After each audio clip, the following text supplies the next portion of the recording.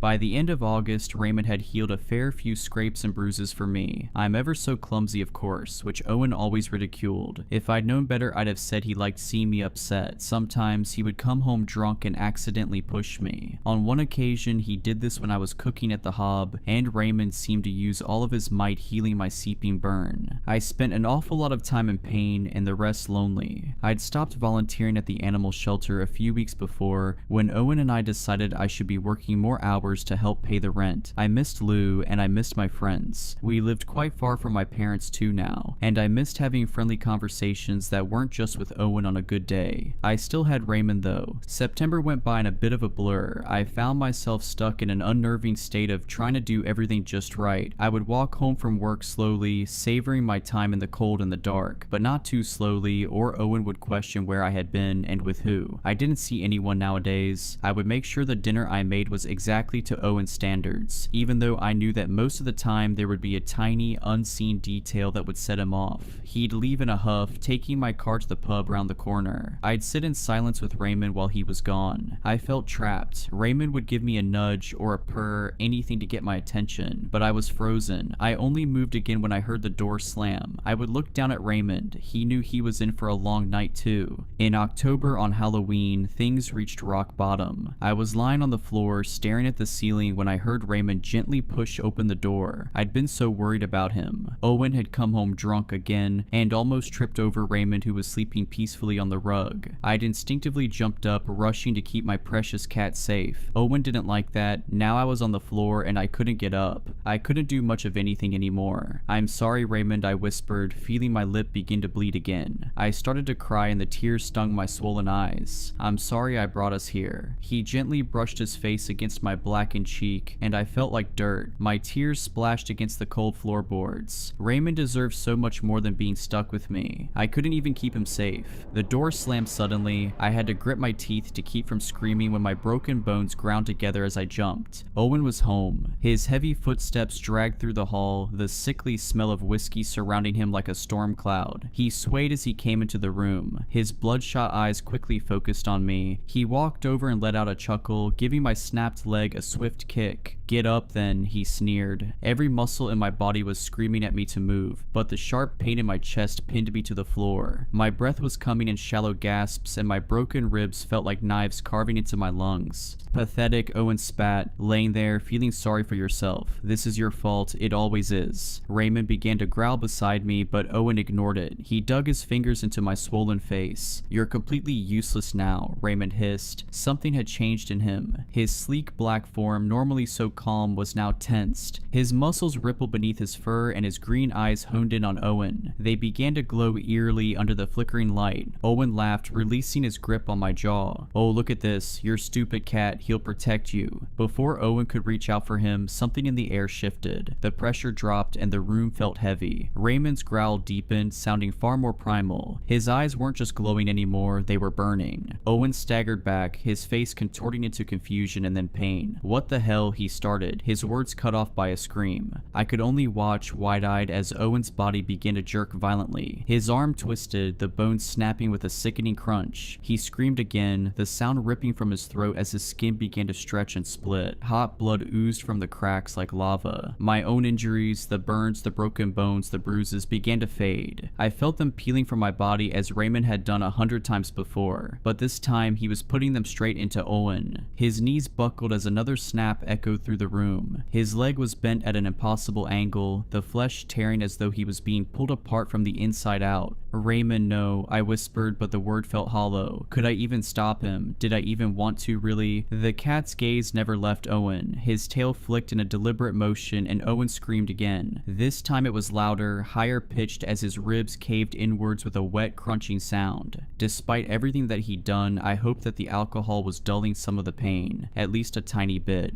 Owen convulsed as his spine twisted, vertebrae snapping like dry twigs. Blood sprayed from his mouth and his hands clawed uselessly in the air. He was reaching out for me. Over the next few minutes, I squeezed my eyes closed as I listened to every crack and snap. It was slow and deliberate. Raymond was savoring this. Finally, Owen collapsed onto his front. His body was barely recognizable, and a shudder racked through me as I realized it was a mirror image to how mine had looked only an hour before. His breath came in short, sharp gasps. He looked at me, trying to plead, his eyes wide with terror. He was a wounded animal. I don't know what came over me, but I looked over at Raymond and nodded. I looked away when my cat's jaw began to unhinge, stretching wider than it should ever be able to. I still heard, though, the sound of Owen disappearing into the gaping maw. I heard the crunch. When I turned back around, Raymond was a cat once more. He licked his paw and used it to wipe a drop of blood from his sleek head. There was no sign of the monster I had seen only seconds before. There was no trace at all of Owen. Raymond purred contentedly. It's December now, and things are much different. My parents hug me goodbye on their way to work, and usually Dad makes me breakfast even when I insist I'm not hungry. He says I'm much too thin. In the evening, we spend time together as a family, the wood burner crackling and Raymond sleeping soundly in front of it. I tell myself that I'm safe now, that it's over, but as I look at him sleeping there, I wonder what else he's capable of. I don't know if I'll ever feel like myself again. I don't really remember who she is. I have nightmares most nights. The sound of shouting will echo through my head, followed by the snapping of bones. My mom helps me talk about what happened. Well, most of it. The important thing is that it's all over. While I've been recovering, I've been trying my best to do some research. I'm still not 100% sure what breed Raymond is, though. I just know that he's a very, very good cat. If you enjoyed these stories, please consider subscribing and liking this video. Let me know your thoughts of these stories in the comments below. I frequently talk to my viewers there. But anyways, I hope you were creeped out.